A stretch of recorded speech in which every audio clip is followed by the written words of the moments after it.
Baik, Assalamualaikum warahmatullahi wabarakatuh. Halo teman-teman semua yang menonton video ini. Pada kesempatan ini kita akan melanjutkan bahasan kita kemarin tentang asal-usul makhluk hidup ya. Jadi ini adalah suatu pertanyaan ya yang tidak bisa terjawab dalam atau mungkin selama peradaban manusia itu tidak ada jawaban yang pasti itu tidak ada. Jawaban yang pasti itu tidak ada. Artinya jawaban yang diberikan oleh para ilmuwan atau mungkin para rohaniawan itu tidak memuaskan semua pihak. Ya, jadi dia tidak pasti dia memiliki kelebihan dan kekurangan atau disebut juga debatable. Ya, teman-teman ini udah saya bahas sedikit di video sebelumnya. Jadi kita akan membahas, kemarin kita udah membahas teori abiogenesis ini yang terkenal ya, abiogenesis dan juga teori apa yang kedua biogenesis ya, teman-teman semua. Biogenesis. Ya, jadi kedua ini adalah teori awal yang menelatar belakangi pertanyaan dari mana asal makhluk hidup. Sekarang kita akan membahas teori ketiga yaitu teori kosmos atau sering juga disebut dengan kosmozoan. Ya. Jadi teori kosmozoan ini adalah teori yang menyatakan bahwa kehidupan, segala kehidupan itu berasal dari luar angkasa. Ya, ini dibuktikan ya dengan sistem-sistem yang ada di suku Inka atau juga suku Maya yang ada di di Amerika Selatan. Nah, suku Inka dan suku Maya ini dia menyatakan bahwa atau menggunakan ya sistem penanggalan luar angkasa atau ditemukan lagi dengan peninggalan-peninggalan suku Maya. Peninggalan-peninggalannya. Nah, peninggalan-peninggalan ini berupa materialistik dari luar angkasa atau kosmos atau mungkin outer space ya, dari luar angkasa. Tapi teori ini banyak ditolak ilmuwan karena bertolak belakang dengan bukti-bukti yang lebih banyak dan lebih dapat dipertanggungjawabkan. Karena kalau untuk kalian suku Maya bisa saja ya peninggalan-peninggalan luar angkasa itu gara-gara ada memang ada suatu invasi dari luar pada saat suku Maya hadir gitu kan, atau memang mereka sangat terinspirasi dengan astronomi kuno pada saat itu. Jadi untuk teori kosmozoan ini cukup banyak ditolak ilmuwan-ilmuwan ya, terutama juga rohaniawan. Baik, selanjutnya adalah teori evolusi kimia. Ya, jadi teori evolusi kimia yang dikemukakan oleh Stanley Miller dan Harold Urey menyatakan bahwa makhluk hidup ya itu berasal dari mana? Berasal dari zat-zat kimia. Nah, zat-zat kimia. Zat-zat kimia yang bereaksi pada suatu waktu di zaman dahulu ya, yang menghasilkan apa teman-teman? Menghasilkan makhluk hidup. Jadi ketika terjadi reaksi yang dikatalisis oleh apa? Oleh petir, oleh fenomena atau keadaan pada zaman dulu yang memang sangat ekstrim ya pada saat ini ada petir, ada juga gas-gas beracun, gas-gas lain ya kan, gas-gas lain yang dapat mengkatalisis terjadi reaksi antara zat kimia ini menjadi makhluk hidup organik ya, menjadi makhluk organik. Artinya seperti ini. Jadi misalkan kita punya di sini eh, percobaannya Stanley Miller dan Harold Urey.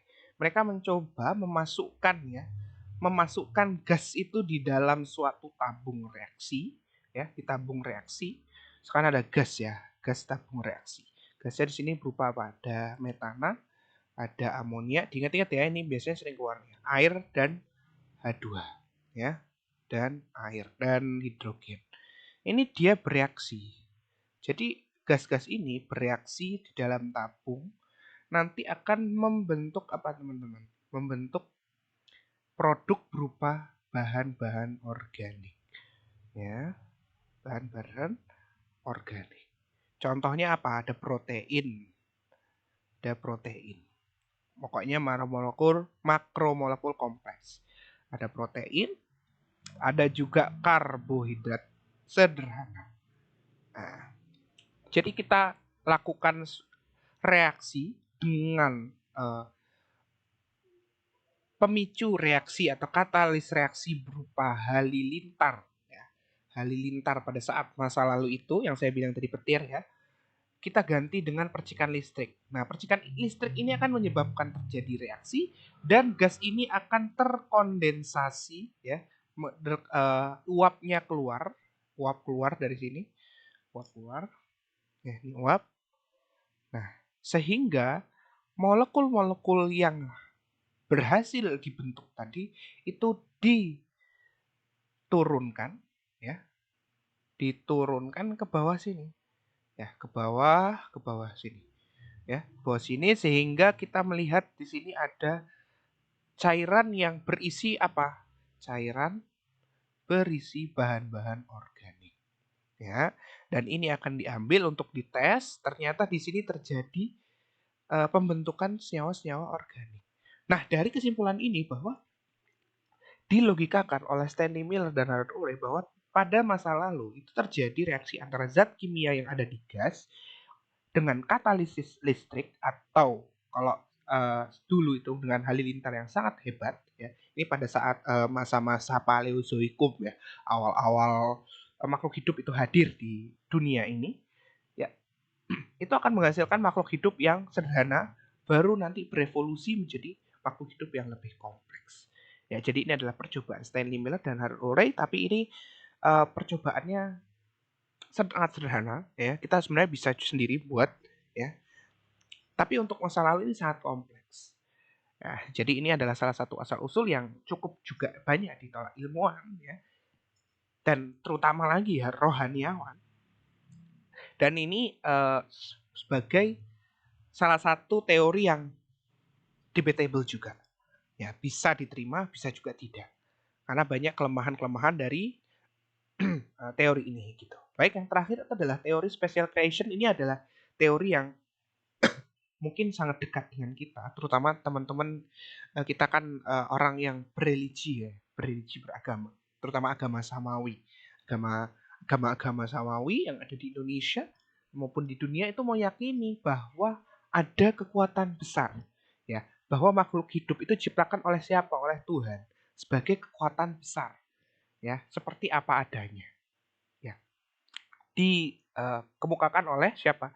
Carolus Linnaeus ya. Mungkin teman-teman tahu ini bapak taksonomi kita, yaitu juga bapak katalisisme.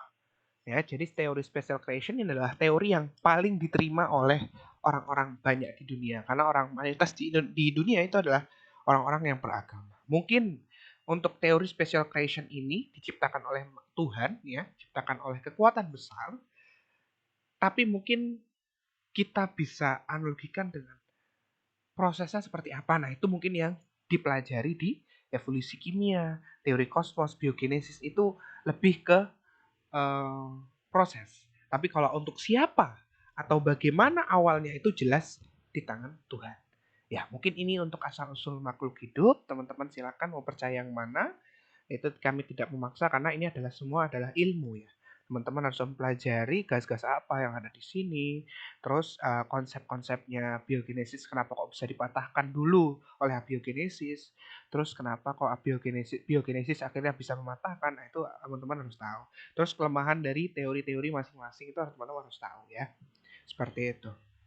Baik, mungkin ini saja untuk pertemuan kita pada hari ini. Di video selanjutnya kita akan membahas materi-materi lain yang lebih menarik, jelas. Kita akan bertemu lagi di kesempatan selanjutnya. Terima kasih. Wassalamualaikum warahmatullahi wabarakatuh.